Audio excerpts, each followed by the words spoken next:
لو انا فورمه ومعايا فيتنس سيرتيفيكتس ممكن الاقي شغل في جيمز بسهوله. بص خلينا ناخدهم كده بالراحه، هم 5 حاجات. اول حاجه هو العلم، والعلم زي ما بيقولوا كده العلم في الراس مش في الكراس. فانت يبقى معاك شهادات ده كويس، ولكن لازم يبقى العلم في راسك، انت فاهم الشهادات دي فيها ايه. دي حاجه. الحاجه التانيه هي الاتيتيود او سلوكك مع زمايلك، تتعامل ازاي مع زمايلك، هل انت لطيف ومؤدب في التعامل ولا لا. تالت حاجه الايمج، من ضمنها الفورمه، ولكن في ناس مش فورمه ولكن شكلها كويس ومناسب ومتناسق، ده المهم. وبعد كده communication skills sales skills اللي هو مهارات البيع ومهارات التواصل مع زمايلك ومع العملاء. حلو.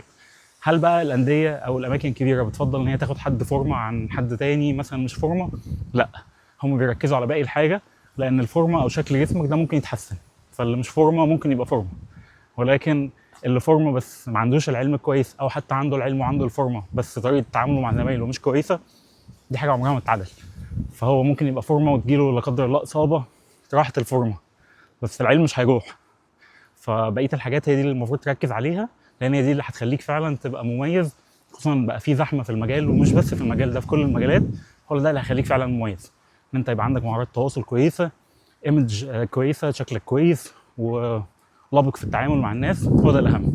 توفيق ان شاء الله.